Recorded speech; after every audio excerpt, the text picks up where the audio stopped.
Guys, ito na ngayon ang farm. Kagabi ay madilim nung ako ay ikot-ikot dito sa farm. Ayan. So ito yung dalawang tent kung saan ito yung ginagamit pagka nagka-camp dito. So ayan.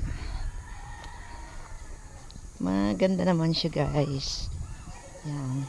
Ito nung umalis ako, ito yung unang-una ginawa. Ayan, medyo sarado lang siya. Ay, meron na. Ayan. So ayan na.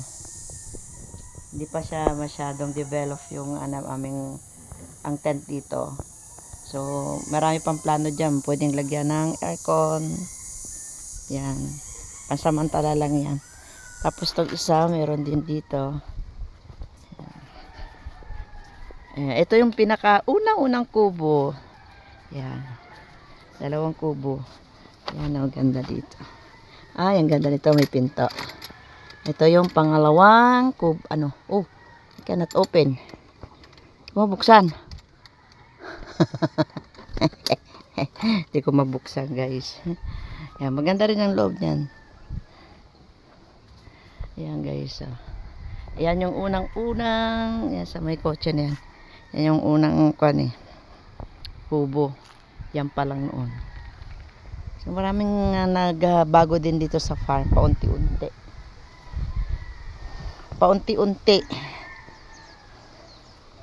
Ito pang swimming pool.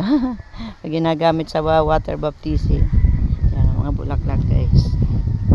Yan. So yung pala ang daming tanglad. Yung sinasabi ko, akala ko damo eh. Yan. Yung dati pinupunta ko doon yung mga talong.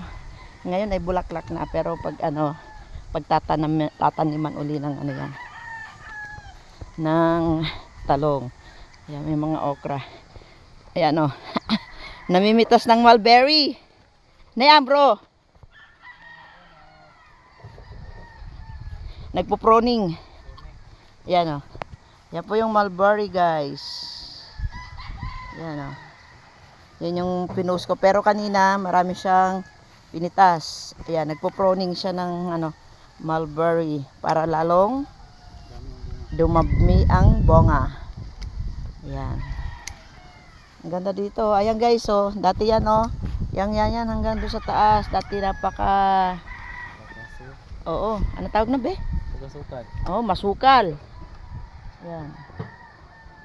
Ayan, ganda na ngayon medyo malinis na po siya guys. Dami ng puno ng saging. Senyorita, wala tayong saba May saba wala sira yung mga bunga. Ayan, ganyan po mag-proning po guys ng Yan. Si Kuya Federico. Ayan, may balinghoy. Yan. Mamaya papasyalan ko doon guys. Kasi may duyan-duyan doon mayang hapon. Kaya may doon Mamaya, yung oras maghandong? Ha? Yung paano na ba? Mga 5 5 o'clock mahandong na. So, wala. so yun yung view deck guys. Yan yung view deck. Sarap din matulog dyan guys. Natulog na kami dyan. So ayan guys, kami ay aalis na. Papagalitan na ako. Alis na kami. Punta kami guys ng palengke. Yan, mamamalengke po kami ngayon. Kasi tomorrow mayroong event dito. So ako ang naatasang magluto. So bye bye muna guys. Ayan, libot-libot muna dito sa farm. Natutuwa lang ako at maraming pinagbago.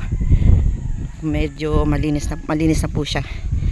Marami pang i-develop dito guys.